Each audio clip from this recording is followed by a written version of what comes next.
सूर्य कुमार यादव के चेहरे पर गुस्सा साफ देखा जा सकता था। चौथे टी20 में मिली शर्मनाक हार के बाद जब पूरी टीम ड्रेसिंग रूम में बैठी थी तो हार्दिक पांड्या बार बार अपने जूते खोलकर फिर बांध रहे थे। उनका यही इशारा बता रहा था कि कुछ बहुत बड़ा गलत हुआ है। माहौल इतना भारी था कि कोई एक दूसरे की तरफ देख भी नहीं पा रहा था। तभी टीवी स्क्रीन पर सूर्य कुमार यादव का एक्सक्लूसिव बयान चला और वहां बैठे हर खिलाड़ी की सांसें रुक गई। दोस्तों, न्यूजीलैंड के खिलाफ चौथे टी20 में मिली भारत की खराब हार के बाद सूर्य का गुस्सा फूट पड़ा। सूर्य ने हार के 5 बड़े कारण एक एक करके बताए और जो बड़ी मांग उन्होंने रोहित, कोहली और गंभीर के लिए की वो सुनकर यकीन मानिए पूरी भारतीय टीम सन्न रह गई। सूर्य का पूरा बयान इतना कड़ा था कि उसे सुनकर हार्दिक पांड्या और अभिषेक शर्मा तक की आंखें नम हो गई। अब दोस्तों, सूर्य आखिर बोले क्या, हार की असली वजह क्या बताए और किस बदलाव की मांग करके उन्होंने पूरे भारतीय क्रिकेट को हिला दिया, ये सब आपको इसी वीडियो में पूरा दिखाएंगे, इसीलिए सुने बिना कहीं मत जाइएगा। लेकिन उससे पहले अगर आप भी रोहित शर्मा, विराट कोहली और सूर्य को महान खिलाड़ी मानते हो तो वीडियो को एक लाइक जरूर करिएगा।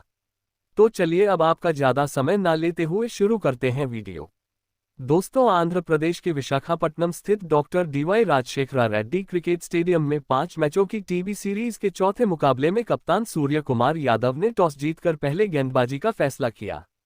लेकिन शुरुआती ओवरों में यह निर्णय पूरी तरह उल्टा पड़ता नजर आया। न्यूजीलैंड की ओर से ओपनिंग के लिए उतरे टीम शेपर्ड और डेवोन कॉनवर ने पहले ही ओवर से भारतीय गेंदबाजों पर दबाव बना दिया। डेवोन कॉनवर ने आते ही अपने इरादे साफ कर दिए। जसप्रीत बुमराह और अर्शदीप सिंह जैसे अनुभवी गेंदबाजों के खिलाफ उन्होंने बिना किसी हिचक के चौके जड़े। कॉनवर की टाइमिंग इतनी शानदार थी कि कई बार फील्डर सिर्फ गेंद को जाते हुए देखते रह गए। दूसरी ओर टीम शेफर्ड ने भी आक्रामक अंदाज अपनाया। उन्होंने स्क्वायर कट, पुल शॉट और कवर ड्राइव से रन बटोरे और रन रेट को लगातार ऊपर बनाए रखा। पावर प्ले खत्म होने तक न्यूजीलैंड 70 रन के पार पहुंच चुका था और स्टेडियम में बैठे भारतीय फैंस थोड़े चिंतित नजर आने लगे थे। डेवोन कॉनवर ने सिर्फ 23 गेंदों में 44 रन ठोक दिए, जिसमें 4 चौके और 3 शामिल थे। वहीं शेपर्ड ने भी गेंदबाजों को खुलकर खेलने का मौका नहीं दिया और तेजी से रन जोड़ते रहे। 8 ओवर के भीतर न्यूजीलैंड 100 रन के आंकड़े को छू चुका था और ऐसा लग रहा था कि इसको 220 से भी ऊपर जा सकता है। भारतीय गेंदबाजों की लाइन लेंथ बिगड़ती दिख रही थी और हर ओवर में बाउंड्री निकल रही थी। लेकिन इसके बाद मैच ने अचानक करवट ली। कप्तान ने गेंद जसप्रीत बुमराह को सौंपी और उन्होंने अपनी क्लास दिखाए। बुमराह ने सचिन रविंद्र को अंदर आती तेज गेंद पर चकमा देकर पवेलियन भेज दिया। यह विकेट भारत के लिए बेहद अहम साबित हुआ। इसके बाद कुलदीप यादव को गेंद सौंपी गई और उन्होंने आते ही न्यूजीलैंड की रनगति पर ब्रेक लगा दिया। कुलदीप ने अपनी फिरकी से ग्लेन फिलिप्स और डेवोन कॉनवर जैसे खतरनाक बल्लेबाजों को फंसाया और लगातार विकेट निकालकर मैच में भारत की वापसी करवाई। मिडिल ओवर्स में न्यूजीलैंड की पारी लड़खड़ा गई। रन रेट जो 11 से ऊपर चल रहा था वह अचानक नीचे आने लगा। हालांकि डेरिल मिचेल ने एक छोर से संघर्ष जारी रखा और तेज शॉट्स लगाते रहे। उन्होंने 18 गेंदों में 39 रन बनाए और आखिरी ओवरों तक न्यूजीलैंड को मुकाबले में बनाए रखा। टीम शेपर्ड भी 36 गेंदों में 62 रन बनाकर आउट हुए, लेकिन उनके आउट होते ही न्यूजीलैंड की आक्रामकता काफी हद तक कम हो गई। डेथ ओवर्स में भारतीय गेंदबाजों ने बेहतर नियंत्रण दिखाया। कुलदीप यादव ने अपने 4 ओवरों में 2 अहम विकेट निकाले, जबकि बुमराह ने दबाव के क्षणों में रन रोकने का काम किया। अंत में न्यूजीलैंड की टीम 20 ओवर में 7 विकेट के नुकसान पर 215 रन तक ही पहुंच सकी। इस तरह शुरुआती तूफानी बल्लेबाजी के बावजूद भारतीय गेंदबाजों की शानदार वापसी ने न्यूजीलैंड को एक सीमित स्कोर पर रोक दिया। अब मुकाबले का रोमांच और बढ़ चुका था, क्योंकि रन तो बड़े थे लेकिन भारत के पास जवाब देने के लिए आत्मविश्वास और फॉर्म दोनों मौजूद थे।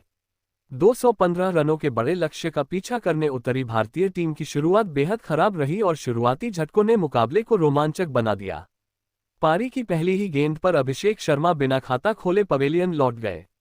मैट हेनरी की गेंद पर बड़ा शॉट खेलने की कोशिश में वह कॉनवर को कैच दे बैठे।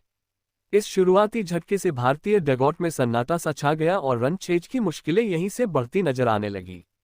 इसके बाद क्रीज पर आए संजू सैमसन ने हालात संभालने की कोशिश की। उन्होंने शुरुआत में संयम दिखाया और फिर कुछ आकर्षक शॉट्स खेले। संजू ने 15 गेंदों में 24 रन बनाए, जिसमें 3 चौके और 1 शामिल था। उन्होंने रन गति को बनाए रखने की कोशिश की, लेकिन मिचेल सटनर की गेंद पर बड़ा शॉट खेलने के प्रयास में वह आउट हो गए। पावर प्ले के अंदर 2 विकेट गिरने से भारत दबाव में आ गया था। कप्तान सूर्य कुमार यादव से बड़ी पारी की उम्मीद थी, लेकिन वह भी ज्यादा देर टिक नहीं पाए। सूर्य ने कुछ गेंदें खेली और 1-2 अच्छे शॉट्स लगाए, लेकिन जेकब डफी की गेंद पर चूक गए। वह सिर्फ 8 रन बनाकर आउट हो गए। 3 बड़े विकेट जल्दी गिरने से भारत का स्कोर लड़खड़ा गया और लक्ष्य और भी कठिन नजर आने लगा।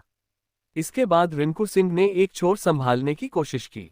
रिंकू ने हालात को समझते हुए जिम्मेदारी से बल्लेबाजी की और गेंदबाजों पर दबाव बनाने के लिए गैप्स में शॉट्स खेले।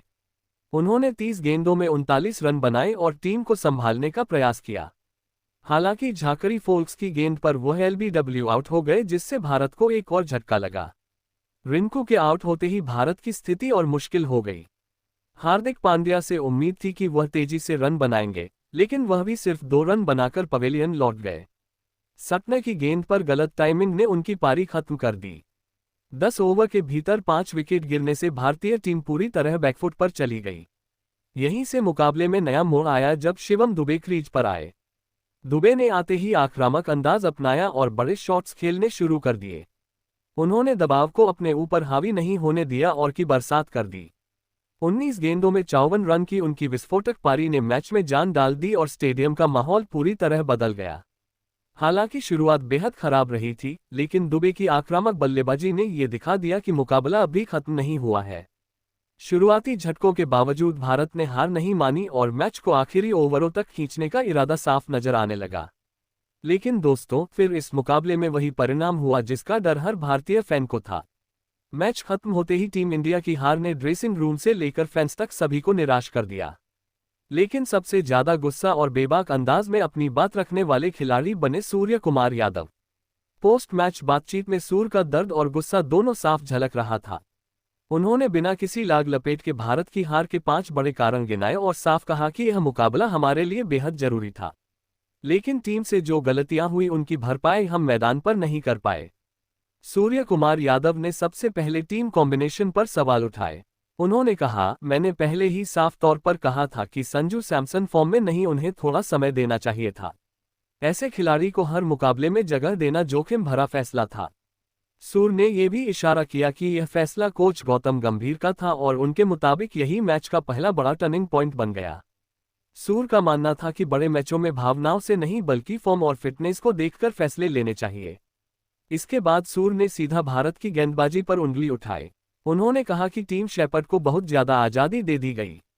आप किसी सेट बल्लेबाज को टीबीज क्रिकेट में 50 से 60 रन तक खेलने देंगे तो वह मैच आपसे छीन लेगा। कोशिश ये होनी चाहिए थी कि टीम शेपर्ड को 20 से 30 रन के अंदर ही फंसा लिया जाए, लेकिन हमारे गेंदबाज ऐसा करने में पूरी तरह नाकाम रहे।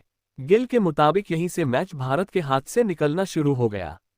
सूर्य कुमार यादव ने खासतौर पर मिडिल ओवर्स की गेंदबाजी को सबसे कमजोर कड़ी बताया। उन्होंने कहा कि भारत ने बीच के ओवरों में बेहद खराब गेंदबाजी की। मैं साफ मानता हूं कि आज अगर हम हारे हैं तो उसकी सबसे बड़ी वजह हमारी गेंदबाजी है। हमने जितनी खराब गेंदबाजी कर सकते थे लगभग उतनी ही की। उन्होंने हर्षित राणा का नाम लेते हुए कहा कि उनसे उम्मीदें बहुत ज्यादा थी, लेकिन वह दबाव में बिखर गए और लगातार रन लुटाते रहे।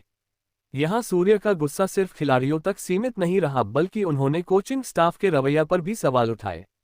अगर कोई खिलाड़ी अच्छा नहीं कर पा रहा तो उसे समझाना जरूरी होता है, लेकिन मैदान पर मैंने देखा कि गौतम गंभीर हर्षित पर चिल्ला रहे थे और यह किसी भी खिलाड़ी का आत्मविश्वास तोड़ सकता है। ऐसे हालात में खिलाड़ी और ज्यादा दबाव में आ जाता है। सूर्य का मानना था कि मैदान पर संयम और संवाद सबसे ज्यादा जरूरी होता है। इसके बाद सूर्य कुमार यादव ने भारत की बल्लेबाजी की शुरुआत को भी हार का बड़ा कारण बताया। हमारे शुरुआती विकेट बिल्कुल नहीं गिरने चाहिए थे।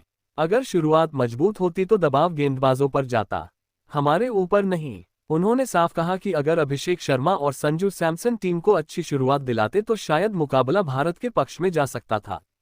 सूर्य कुमार यादव ने आगे कहा कि आज शिवम दुबे ने जिससे न्यूजीलैंड के गेंदबाजों को धो रहे हैं वह बेहद काबिले तारीफ था।